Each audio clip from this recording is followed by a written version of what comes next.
Clerkship পরীক্ষার 10টা mock টেস্টের সিরিজ চলে এসেছে।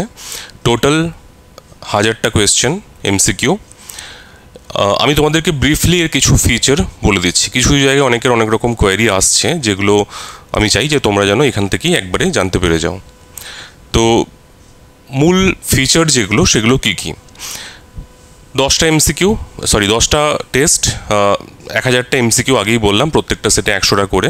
কোনো সেকশনাল কিচ্ছু নেই, একদম যে ফরম্যাট লাস্ট ক্লার্কশিপ পরীক্ষাতে ফলো করা হয়েছে সেই একই ফরম্যাট এখানে ফলো করা হবে। ইংলিশে যত নাম্বার এসছে, ম্যাথে যত নাম্বার এসছে, একই একদম সেম টু সেম এখানেও ফলো করা হবে। তাই সেগমেন্ট নিয়ে কোনো রকম কোনো ডাউট রাখার জায়গা নেই, একই মোটামুটি হবে। আচ্ছা, সেকেন্ড হচ্ছে অ্যাপ ইনস্টলেশন লাগবে না কোনো। তোমরা যদি ওয়েবসাইটে যাও তাহলে দেখবে সেখানে যেখানে ক্লার্কশিপ পরীক্ষার মক টেস্টের ডিটেলস দেওয়া রয়েছে, সেখানে পরিষ্কার লেখা রয়েছে যে কোনো অ্যাপ ইনস্টলেশন লাগবে না। তুমি জাস্ট আমাদের পোর্টালে যাবে app.chesta.in, এখানে গিয়ে পরে যদি রেজিস্ট্রেশন করা থাকে তাহলে ভালো, যদি না করা থাকে রেজিস্ট্রেশন করে পরে অ্যাভেলেবেল কোর্সে গেলে কোর্সটা দেখতে পাবে এবং সেখান থেকে কিনলে পরে অটোমেটিক্যালি তোমাকে কোর্সের মধ্যে, পারচেসড কোর্সের মধ্যে তোমাকে এই কোর্সটা দেখাবে।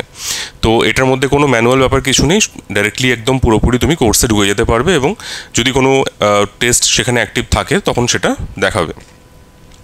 আচ্ছা, কোয়েশ্চেন যেটা হচ্ছে মানে হবে, সেগুলো হচ্ছে দুটো ল্যাঙ্গুয়েজেই হবে। অ্যাপার্ট ফ্রম ইংলিশ, বাকি যে কোয়েশ্চেন থাকবে সেগুলো কিন্তু ইংলিশ এবং বাংলা দুটো ল্যাঙ্গুয়েজেই থাকবে। কোয়েশ্চেনের ব্লেন্ড মোটামুটি ভাবা হয়েছে এটাই যে এখনও অবধি মোটামুটি 1998 থেকে আজ অবধি যতবার ক্লার্কশিপ পিএসসি নিয়েছে এবং মাঝখানে যে কিছু বছর 2-3বার যে আমাদের WBSSC যে ক্লার্কশিপ নিয়েছিল, তার মোটামুটি পুরো কোয়েশ্চেন ব্যাংকটাই আমাদের কাছে রয়েছে এবং সেখান থেকে আমরা অনেক কোয়েশ্চেন এখানে দেব। মানে মোটামুটি যেটা রেশিও ভাবা হয়েছে সেটা হচ্ছে যে প্রায় 50-50 ভাবা হয়েছে। 50 হচ্ছে PYQ থেকে দেওয়া হবে এবং 50% নতুন কোয়েশ্চেন এখানে দেওয়া হবে।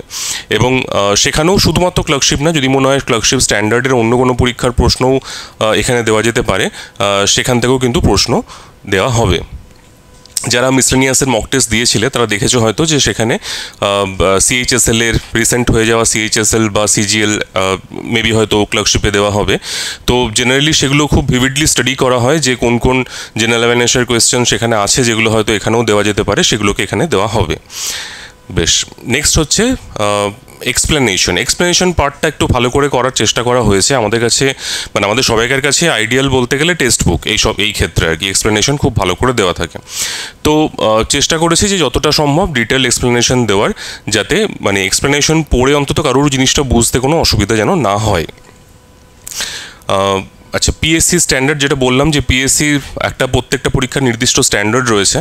তো এখানেও হচ্ছে যে স্ট্যান্ডার্ড দেখে হয়তো এরকম দেখতে পাবে যে কোনো একটা বছরের মানে PYQতে হয়তো সেটা এসছে ক্লার্কশিপে, সেটা এই বছর দেওয়া হচ্ছে। যেরকম আমি দেখলাম 98-এ একটা কোয়েশ্চেন, আমি এক্সাম্পল দিচ্ছি, একটা কোয়েশ্চেন এসছে যে এখন বর্তমানে ওয়েস্ট বেঙ্গল ইন্ডাস্ট্রিয়াল ডেভেলপমেন্ট কর্পোরেশনের চেয়ারম্যান কে? তো এই প্রশ্নটাই হয়তো এখানেও আমি রিপিট করব, সেখানে অপশানগুলো রিলিভেন্ট আর কি এখনকার অপশান দেওয়া থাকবে। তো যে প্রশ্ন যেভাবে এসছে সেগুলোই হয়তো মানে মাইনিউট চেঞ্জেস করে যেগুলো এখন রিলিভেন্ট কোয়েশ্চেন হবে সেরকম টাইপের প্রশ্ন এখানে দেওয়া হবে। আচ্ছা, প্রত্যেকটা টেস্টের 5টা করে অ্যাটেম্প্ট থাকছে, অর্থাৎ তুমি যদি মনে হয় যে আমি এটাকে ফার্দার একবার দিতে চাইছি, সেক্ষেত্রে তুমি টোটাল 5বার একটা এক্সামকে অ্যাটেম্প করতে পারবে, একটা টেস্টকে অ্যাটেম্প করতে পারবে এবং প্রত্যেকবারই তোমার স্কোর শো করবে। কিন্তু তোমার হচ্ছে র্যাঙ্ক বা যেটা লিডার বোর্ড, তার জন্য কিন্তু শুধুমাত্র ফার্স্ট অ্যাটেম্পটাই কিন্তু গণ্য হবে। যদি কারোর কোনো কারণের জন্য ভুল করে সাবমিট হয়ে যাবে, কিছু হয় এরকম, তাহলে সেক্ষেত্রে কিন্তু র্যাঙ্কের মধ্যে আসার আর চান্স নেই। সেক্ষেত্রে তুমি বাকি অ্যাটেম্পটগুলো দিয়ে পরে নিজের যাচাই করে নিতে পারবে, কিন্তু এখানে র্যাঙ্ক বা ওই লিডার বোর্ডে আসার গল্প আর থাকবে না। বেশ, অনেকেরই যে প্রশ্নটা আমি দেখছি সেটা হচ্ছে যে স্যার আমি যদি নির্দিষ্ট দিনে পরীক্ষা দিতে না পারি তাহলে কি আমি আর দিতে পারবো না? না, এরকম কোনো ব্যাপার নেই। একজন যখন কিনছে একটা টেস্ট তখন খুব স্বাভাবিকভাবেই এটা ধরে নেওয়া হয় যে সে খুব ব্যস্ত এবং একটা পার্টিকুলার দিনে একটা পার্টিকুলার টাইমে বসে সে পরীক্ষা দিতে পারবে না। তো যে কারণের জন্য এখানে টেস্ট যেদিন থেকে অ্যাক্টিভ হবে, তুমি দেখতে পেলে যে হ্যাঁ একটা টেস্ট অ্যাক্টিভ হয়েছে, প্রত্যেকটাই সেই জন্য রাখা হয়েছে 31 ডিসেম্বর অবধি। ইভেন মিসলেনিয়াস পরীক্ষাও যখন হয়েছিল সেই সময়তেও আমরা ঠিক করেছিলাম যে মিসলেনিয়াস পরীক্ষার প্রিলিমস যেদিনকে হয়ে যাবে সেদিনকেই টেস্টগুলো আমরা ডিঅ্যাক্টিভেট করে করে দেবো, সেইভাবেই আমরা মানে তৈরিও করেছিলাম, লিখেও দিয়েছিলাম। কিন্তু পরবর্তীকালে আমরা সেটাকে 31 ডিসেম্বর অবধি এক্সটেন্ড করি এবং প্রত্যেকটা এই কদিন পরই আবার WBCS এর প্রিলিমসেরও আর কি মক টেস্ট শুরু হবে, সেটারও আমরা 31 ডিসেম্বর অবধি রাখবো।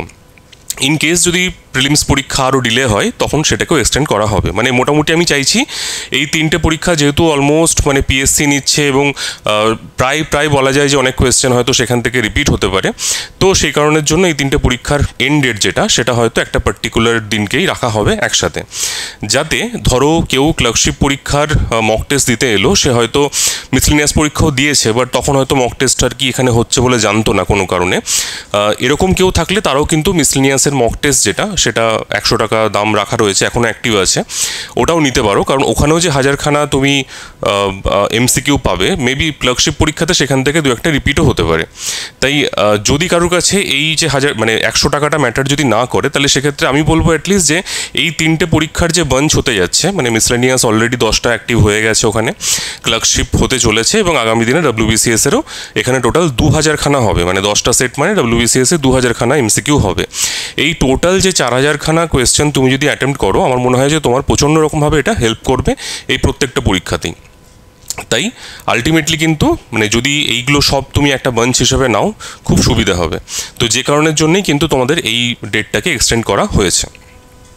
আচ্ছা, রিয়েল টাইম র্যাঙ্ক তুমি যখনই দেখবে যে লিডার বোর্ড যেটা হচ্ছে সেখানে 10 জনকার মানে টপ 10 জনের নাম থাকে, সেটা র্যাপিডলি চেঞ্জ হয় এবং যারা যারা ধরো তোমার পরে পরীক্ষা দিয়ে ভালো র্যাঙ্ক করে সামনে আসে, একজনকে রিপ্লেস করতে করতে ওই 10 জনের নাম দেখবে খুব অনবরত চেঞ্জ হতে থাকছে।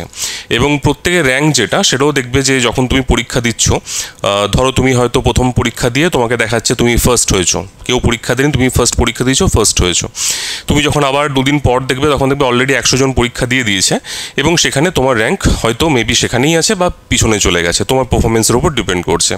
তো এটা কিন্তু রিয়েল টাইম, তুমি যখনই সাবমিট করছো তখনই কিন্তু এটা শো করছে, এরকম না যে কোনো পার্টিকুলার দিনে গিয়ে পরে তুমি তোমার র্যাঙ্ক দেখতে পাচ্ছ, সাবমিশনের সাথে সাথে ইমিডিয়েটলি। এবং ডিটেল এক্সপ্লেনেশন, ডিটেল আনসার সব কিছুই তুমি ইনস্ট্যান্টলি সঙ্গে সঙ্গে সাবমিট করার সময় দেখতে পাচ্ছ। এইবারে ধরো যে তোমার কিছু কোয়েশ্চেন মানে মনে হলো দেখে যে না এটা হয়তো আমি গুগল টুগল সব দেখে পরে যেটা বুঝতে পারছি যে এটা ভুল হয়েছে, তাহলে সেক্ষেত্রে কি করব? এই অপশানটা খুব ইম্পর্টেন্ট, কারণ আমাদেরও জানার আছে যে হ্যাঁ এখানে এরকম যেন পুরো ত্রুটিপূর্ণ যেন একটা মানে ত্রুটিহীন যেন একটা সিস্টেম বা একটা মক টেস্ট অ্যারেঞ্জ করা যায়। তো সেই কারণের জন্য একটা মানে এখনও অবধি আমাদের যেটা টেকনিক্যাল সিস্টেম রাখা ছিল আর কি, সেটা এখনও অবধি আমাদের ওয়েবসাইট যে ডেভেলপ করছে সে এখনও করে উঠতে পারেনি। তো এটা একটু ম্যানুয়াল প্রসেস রাখা হয়েছে। তোমাদের দেখবে একটা হেল্পলাইন নাম্বার দেওয়া রয়েছে ওয়েবসাইটে, যেটাতে তোমাদের এনি কাইন্ড অফ হেল্প তোমরা সেখানে পিং করতে পারো। তো সেইখানে তোমরা কিন্তু কোয়েশ্চেনের স্ক্রিনশট নিয়ে দিতে পারো যে এই কোয়েশ্চেনটা নিয়ে আমার একটু ডাউট হচ্ছে, ঠিক আছে? ডেফিনেটলি সেটা তোমার দেখে পরে রিপ্লাই মানে ওখানে দেওয়া হবে এবং যদি কিছু রেকটিফিকেশন থাকে সেটাও কিন্তু করা হবে। তো এই ফিচারটা মনে হয় খুব গুরুত্বপূর্ণ, কারণ অনেক জায়গাতেই তুমি মানে এই মক টেস্ট হয়তো পাবে কিন্তু এই যে জিনিসটা যে তুমি সেটাকে চ্যালেঞ্জ করতে পারছো এটা কিন্তু হয়তো থাকবে না। এবং আমারও মনে হয় এটাই সবথেকে গুরুত্বপূর্ণ, কারণ যদি তোমার কোনো ডাউট থাকে কোনো জায়গাতে, সেখান থেকে তুমি যদি সেটা মনে হয় যে না এটা ভুল আছে, সেটা নিয়ে পরে মক টেস্ট শেষ করাটা মনে হয় ঠিক না। তো এখানে এরকম কোনো বিষয় নেই যে তুমি স্ক্রিনশট নিতে পারবে না বা সেখান থেকে কপি করতে পারবে না, তুমি পরিষ্কার হচ্ছে একদম মানে জিনিসটাকে তুমি স্ক্রিনশট নিয়ে সেন্ড করো। আরেকটা বলে দিই, এখানে কোনো রকম কোনো পিডিএফের গল্প নেই, তাই পিডিএফ ডাউনলোড করা যাবে কি না, পিডিএফ পাবো কি না, না পিডিএফের কোনো সিস্টেম এখানে নেই। তোমার যদি মনে হয় যে তুমি এগুলোকে রাখতে চাইছো, তুমি একদম তোমার কম্পিউটারে খুলে তুমি ডাইরেক্টলি কপি করে সেখানে কোনো একটা জায়গাতে রেখে দিতে পারো, সেটা পসিবল। বাট এরকম করে পিডিএফ সাজিয়ে গুছিয়ে ডাউনলোড করা বা সেটাকে দেওয়ার কোনো অপশান এখানে নেই। আর এটার এখন অবধি যেটা ফিজ রাখা হয়েছিল প্রথম 500 জনের মধ্যে, সেটা রাখা হয়েছিল মানে 200 টোটাল ফিজ ছিল, 500 জনের জন্য রাখা হয়েছিল 100 টাকা। তো এটার অলমোস্ট আজকের দিনে এখন যখন আমি এই ভিডিও করছি টোটাল আমার দেখাচ্ছে এখানে টোটাল 468 অ্যাডমিশন অলরেডি হয়ে গেছে এনরোলমেন্ট, এবং খুব সামান্যই বাকি রয়েছে। এই 500 হয়ে গেলে মোটামুটি এটার ফিজ কিন্তু 200 টাকা হয়ে যাবে। তো যারা এখনও অবধি এনরোল করোনি তারা ইমিডিয়েটলি করে নিতে পারো। আমার মনে হয় যে টেস্ট দেওয়ার পরে মিসলেনিয়াস যারা দিয়েছিলে তারা মানে অনেকেই পরবর্তীকালে এসে পরে বলেছো যে খুব মানে ভালো কোয়েশ্চেন হয়েছে।